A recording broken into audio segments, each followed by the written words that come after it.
আসসালামু আলাইকুম, কেমন আছেন সবাই? আশা করছি সবাই ভালো আছেন। তো আজকে আমাদের লার্ন উইডি লার্নের মাইক্রোসফট ওয়ার্ডের দ্বিতীয় ক্লাস। আজকে আমরা শিখব ডকুমেন্ট কিভাবে সংরক্ষণ করতে হয় বা রিসেভ বা সেভ এবং সেভ অ্যাজ করতে হয়। সো চলুন কথা না বাড়িয়ে শুরু করা যাক। তো শুরু করার আগে জাস্ট একটাই রিকোয়েস্ট, অবশ্যই আমাদের চ্যানেলটিকে সাবস্ক্রাইব করে দেবেন। তো আমি এখান থেকে মাইক্রোসফট ওয়ার্ড ওপেন করলাম। সো আজকে আমরা শিখব সেভ এবং রিসেভ সম্বন্ধে। আচ্ছা, সো সেভ এবং রিসেভ বা সংরক্ষণ করা আমাদের কী জন্য শিখতে হবে? ধরেন আপনার অফিস থেকে বা আপনার ক্লায়েন্ট আপনাকে কাজ দিল, এখন আপনি যদি ডকুমেন্ট তৈরি করলেন, যদি সেটাকে সেভ করতে না পারেন, তাহলে আপনার পুরো কষ্টটাই বৃথা। সো এই কারণেই মূলত আমাদেরকে সঠিকভাবে ডকুমেন্ট কী করতে হবে, সংরক্ষণ করা শিখতে হবে। তো চলুন শুরু করা যাক। তো প্রথমেই আমি একটা ডকুমেন্ট লিখে নিই।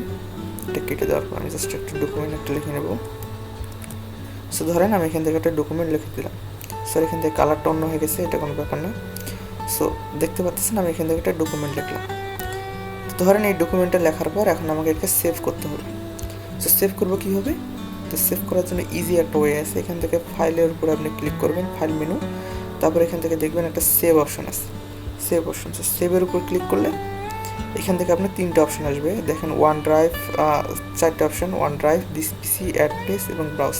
তো আপনি যদি আপনার ওয়ান ড্রাইভ যদি খোলা থাকে তাহলে আপনি এখান থেকে সেভ করতে পারবেন। তো আমরা আমাদের পিসিতে রাখবো, এই জন্য ব্রাউজে আমরা ক্লিক করব। দেখেন এখান থেকে আপনার ফাইল নেম আসবে। সো আপনি এখান থেকে আপনার ফাইলের একটা সুন্দর নাম রাখতে পারবেন, ঠিক আছে? রাখার পর এখান থেকে আমি একটা লোকেশন সেট করব। সো আমি এখান থেকে কোথায় রাখবো, এখানে আপনি চাইলে একটা নিউ ফোল্ডার ক্রিয়েট করতে পারেন। সো আমি নতুন কোনো ফোল্ডার ক্রিয়েট করলাম না, আমার এখানে অলরেডি একটা নিউ ফোল্ডার আছে। আমি জাস্ট এখানে ক্লিক করে এটাকে ডাবল ক্লিক করলে আমার ফোল্ডারের ভিতরে নিয়ে যাবে এবং এখান থেকে আমি সেভে ক্লিক করব। সেভে ক্লিক করলে এটা কী হয়ে যাবে, সেভ হয়ে যাবে। সো এইটা তো আমরা শিখলাম। তবে এটা অনেক খুব মনে করেন একটা বিরক্তিকর কাজ যে এখানে যাওয়া, ফাইলে ক্লিক করা, তারপর সেভে ক্লিক করা, তারপর আবার প্লেস ঠিক করে দেওয়া, একটা অনেক ঝামেলার ব্যাপার, তাই না? সো একটু যদি টাইমটা কমায় আনা যায়, তাই না? সো এটা একটা ট্রিক্স হলো আমাদের কিবোর্ড কমান্ড। সো সেভের একটা কিবোর্ড কমান্ড আছে, সেটা হচ্ছে আপনার কিবোর্ডের কন্ট্রোল এবং অ্যাশ চাপলে আপনার এই যে সেভ করার অপশনটা চলে আসবে। সো এখান থেকে আপনি গিয়ে ব্রাউজে গিয়ে আবার ইচ্ছা মতন আপনার যেখানে ইচ্ছা একটা যে কোনো একটা ফোল্ডার সিলেক্ট করে সেখানে রাখতে পারেন। ওকে, ধরেন আমি এখান থেকে সেভ করে দিলাম। সো এটা আমার কী হয়ে গেল, সেভ হয়ে গেল। তো এটাই হলো সংরক্ষণ করা। এবার আসি রিসেভটা কি। ধরেন আপনার এই কাজের মধ্যে কোনো একটা ভুল আসছে, ধরেন এই লোরে মিপসামটা থাকবে না, এই দুটো ওয়ার্ড আমার থাকবে না। সো আমি কেটে দিলাম। এখন এই ফাইলটা তো আমার পূর্বে সেভ করা আছে, আমার ভুল ছিল, আমি পরিবর্তন করছি। এখন আমি যদি এটাকে সেভ না করি তাহলে কি ভুলটা কি সংশোধন হয়ে যাবে? অবশ্যই না, এটাকে আমাকে আবার সেভ করতে হবে। সো এই যে পুনরায় সেভ করাকে কী বলা হয়, রিসেভ। সো রিসেভ করার কিবোর্ড কমান্ড হলো ওই সেম জিনিস। কি করবেন, হ্যাঁ, ওই যে কিবোর্ডের কন্ট্রোল এবং এস, ব্যাস আপনার এটা নতুনভাবে কী হয়ে আবার এটা কী হয়ে গেল, রিসেভ হয়ে গেল বা পুনরায় সেভ হয়ে গেল, ঠিক আছে? সো এটা আমরা কীভাবে বুঝবো যে সেভ হয়ে গেল? সো আমি এটাকে কেটে দিলাম। আমরা দেখি ফাইলটা কোথায় রাখছি। আমরা এই যে ই ড্রাইভে রাখছিলাম, আর হচ্ছে হলো নিউ ফোল্ডারের ভিতরে এই যে লোরে মিপসাম। সো আমি যে ওপেন করি, দেখেন আমার কিন্তু ভুলটা সংশোধন হয়ে গেছে, ওই দুটো ওয়ার্ড আমার নাই। সো এটাকে বলা হয় রিসেভ, অর্থাৎ পুনরায় সেভ করাকে কী বলা হয়, রিসেভ বলা হয়। ওকে, এবার আসি সেভ অ্যাজ।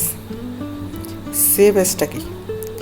সেভ অ্যাজটা হলো কোনো একটা ডকুমেন্ট তৈরি করা আছে, সেটাকে আবার নতুনভাবে সেভ করতে হলে আমাদেরকে সেভ করাকে কী বলা হয়, বা সংরক্ষণ যদি আমরা করতে চাই তাহলে ওটাকে কী বলা হয়, সেভ অ্যাজ বলা হয়, ঠিক আছে? আচ্ছা, সেভ অ্যাজ বলা হয়। সো আমি এখানে একটা ডকুমেন্ট দেখাচ্ছি আপনাকে। ধরেন আমার এখান থেকে তৈরি করা আছে, একটা সিভি তৈরি করা আছে। ধরেন আমি এটা ওপেন করলাম।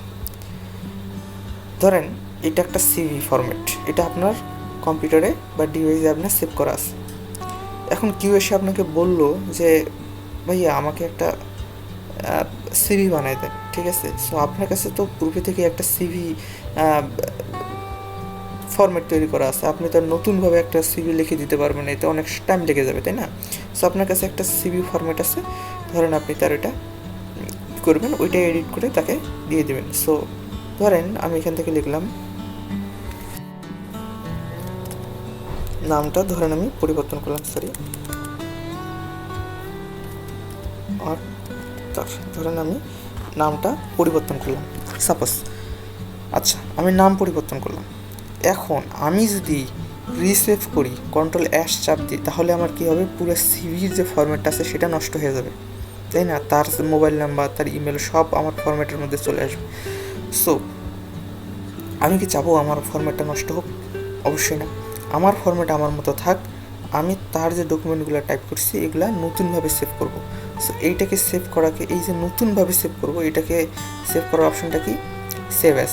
তো সেভ অ্যাজ করার জন্য আমাদের কষ্ট করে জাস্ট ফাইল মেনুতে ক্লিক করতে হবে এবং এই যে এখান থেকে সেভ অ্যাজ পাবো, অর্থাৎ পূর্বে সংরক্ষিত ফাইলকে নতুনভাবে সংরক্ষণ করব। তো সেভ অ্যাজের উপর ক্লিক করলাম, আসার পর আমি কোথায় রাখবো, ধরেন আমি ব্রাউজে গেলাম, ব্রাউজে করার পর আমি জাস্ট নিউ ফোল্ডারে রাখবো, ওই যে আগের ফোল্ডারটাতে, ঠিক আছে। ধরেন এখান থেকে আমি একটু নামটা পরিবর্তন করে দিচ্ছি, সেম নাম রাখবেন না, নাহলে সমস্যা হবে, ওকে। কারণ আমি 1 রাখলাম, দিয়ে সেভ করে দিলাম। সো এটা সেভ হয়ে গেল। এখন আমি কীভাবে বুঝবো এটা আমার নতুনভাবে সেভ হলো, জাস্ট কেটে দেন, কেটে দেওয়ার পর আমরা এখন দুইটা ফাইল এখান থেকে ওপেন করে দেখব। আচ্ছা, তো প্রথমে আমার পূর্বের যে ফাইলটা, আমার ফরম্যাটটা দেখেন, শুধু ফাইমা লেখা আছে। আচ্ছা, তারপরে এবার আমি আরেকটা ওপেন করব, যেটা আমি নিউ ফোল্ডারে রাখলাম। এই যে নিউ ফোল্ডারে, এখান থেকে আমি যদি এটা ওপেন করি, তো দেখেন এখানে আক্তার আসছে, অর্থাৎ দুই মতন আসছে। অর্থাৎ আমি আমার ফরম্যাট নষ্ট না করেই আমি যেটা তৈরি করলাম সেটা নতুন করে সেভ করলাম।